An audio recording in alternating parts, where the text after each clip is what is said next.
A big thank you to Squarespace for sponsoring this week's video. If you need a website or a domain, go to squarespace.com/James for 10% off your first purchase. Morning everyone, it's about 6:30 a.m. Sunrise has just happened apparently, and I'm waiting for the mist to lift because I want to photograph that house. I'm whispering and kneeling because there's people in that house that I want to photograph. I don't want to photograph the people of the house, I just don't want to wake them up.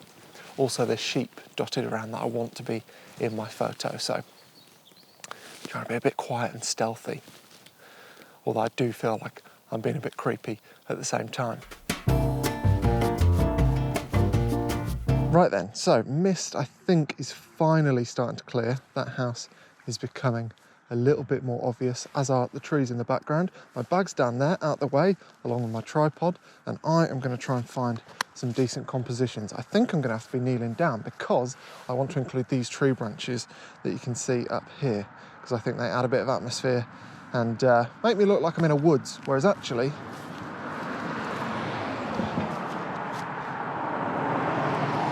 I'm stood next to a main road. But these branches give the feeling that that's actually not the case. So I'm in aperture priority, and I'm going to go for a focal length of something like 18 millimeters on micro four thirds, so 36 full frame equivalent. These are just some test shots. That's a bit too far forward. As I say, name of the game is to include these tree branches up here. I want to include the trees on the left of the house that provide it with some kind of shelter, and also the trees that kind of fade into the distance up that hill, as well as this sweeping track down here. And I quite like this hillside, this bank that sits in front of that. Altogether, I'm in pretty much the right spot.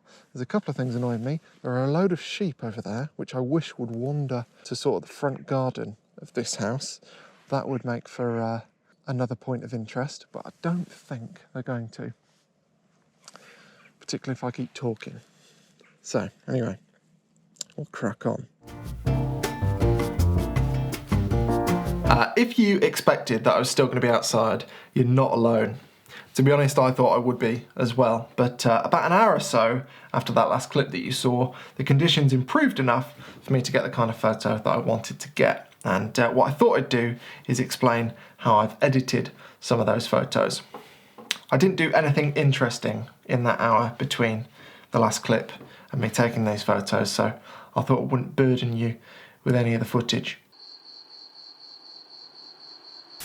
Just before I show you some of these edits, I do want to mention what I think is probably the most important skill in photography, and it's a skill that I've had to relearn recently as the last week or two, to be honest. And that skill is the ability to get out of bed and go and take photos when there is no guarantee of reward for your efforts. So historically, I've sort of prided myself on my ability to just go out and take photos regardless of the conditions, regardless of the forecast, and I just hope that I'll get something of interest when I do that. And I'd say that 60 to 70% of my portfolio can be accredited to occasions when I've gone out, conditions aren't looking good, I'm maybe not in the most fashionable place to take photos, and luckily, out of nowhere, I just get something interesting. This year though, I've really fallen out of that habit.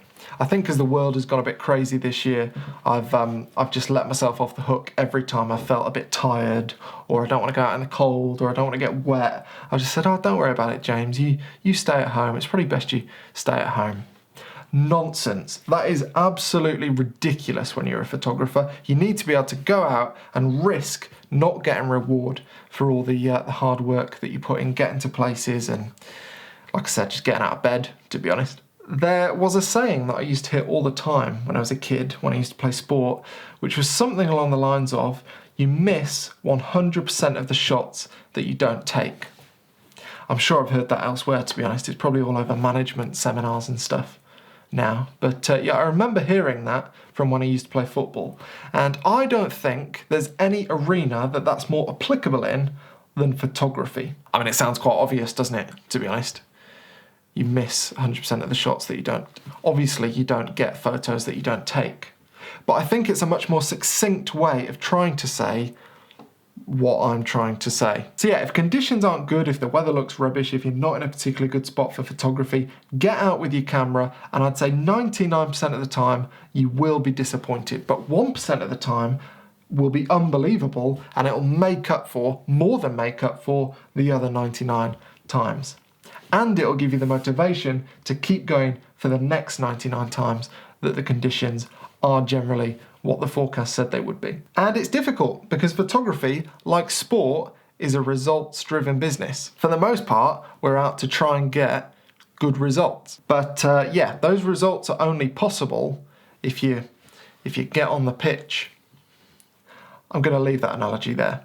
Right, let's have a look at these photos, shall we? So here is a roughly similar composition to the one I was describing on my GoPro. And before I started playing around with sliders, the first thing I had to do was do some focus stacking in Photoshop. So I was focused on the house in the main photo, but I needed to take another photo of these tree branches up here because they were slightly out of focus. Now that wouldn't have been a problem if they were way out of focus or if they were tack sharp, but I get a bit, I don't know, distracted when a prominent part of the image is only slightly out of focus. To me, that looks a bit messy. So I like to clean that up. If you don't know what focus stacking is, there are loads and loads of videos on YouTube. I won't talk about it here. You'll be able to find other videos and channels that do that very well. There's loads of ways to do it. It's very simple, very effective tool. I don't do it all that much, but to be honest, here was a prime candidate for it.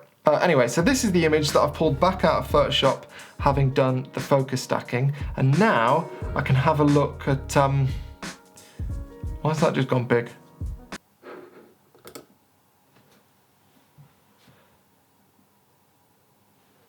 Anyway, yeah, I'll have a look at my presets and ask myself whether any of these presets represents the direction that I want to take this photo edit in. Feels like computer's on the go slow, to be honest. High key punch colder looks quite nice, although I think we featured that in last week's video, so let's avoid that. Natural beauty, ooh, I quite like that. There's something a bit Jane Eyre about that. Well-aged, ooh, yes, let's go for well-aged, although I really don't like the hue of the green, so I'm going to change that immediately. So let's go to hue, let's go to green and move it back towards green. Something like that. Need to bring down the saturation because that's way oversaturated.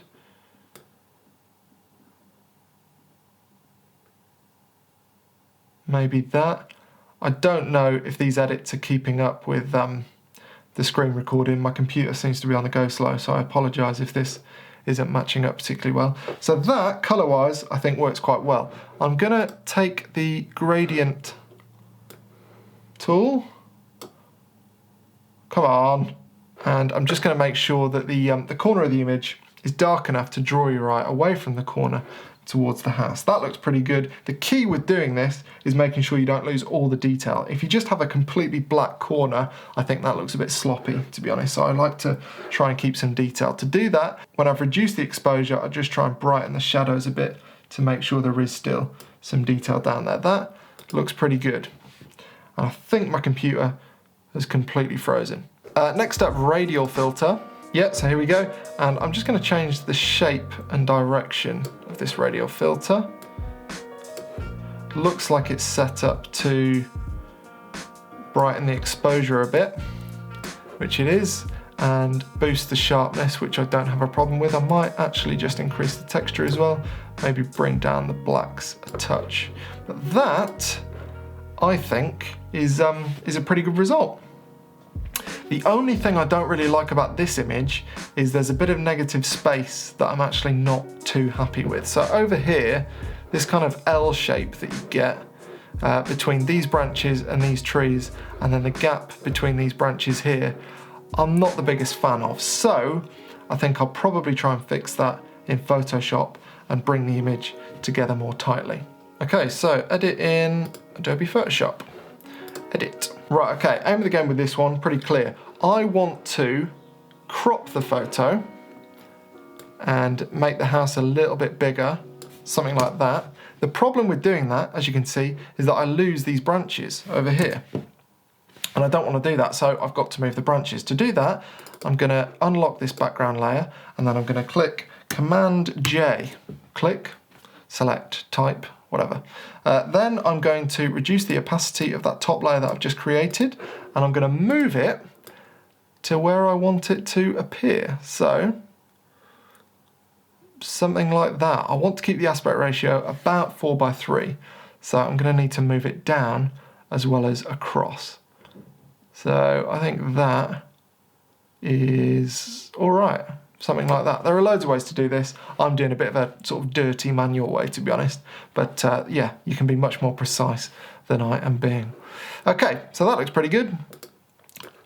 Stick the opacity back up, and then I'm going to get a layer mask, and I'm going to go Command I to paint it with black, fill it with black, sorry, and hide that. Then I'm going to take a white brush, and I'm going to paint over just the bit of the image that I actually want to include.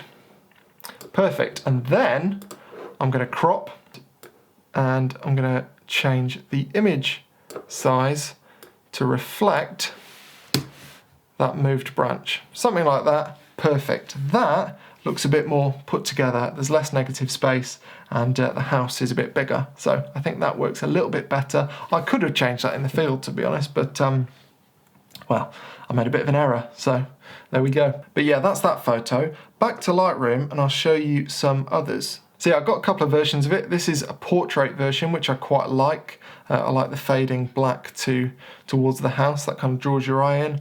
That works pretty well for me.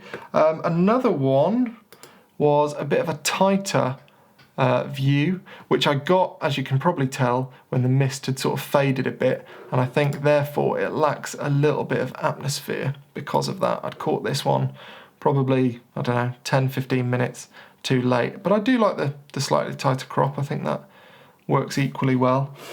Some other photos that I got, this was looking back at the track in the opposite direction, and I think this works really well with kind of like a high key edit, which is what this is. So I quite like the look of that tree and the light and the track that kind of warps around the tree. I think that looks quite nice. So yeah, fan of that one. And then I went over to Edensor, the pretty little village that's literally a 2-minute walk from where I was. And I got this, which I quite like. Obviously the church and the misty hill in the background, that's pretty nice. I got a landscape version of this too, as you can see.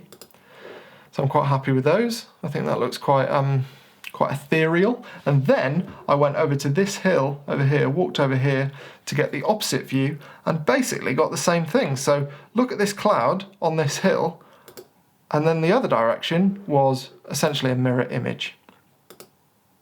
So yeah, very nice. Although I made a cataclysmic mistake with this photo. Look at the framing. Look how close I got to the bottom of these trees with the framing. That wasn't intentional, that's a mistake, and that's why you should always shoot wider than you intend to have the final photo at. Because idiots like me misframe stuff. Not to worry, because I got another one. So this is the other one that could work. Although this is a little bit of a cheat because it's heavily cropped. I'm cropping out lots of sheep by doing that, as you can see, which I probably won't do. I'll probably keep the sheep.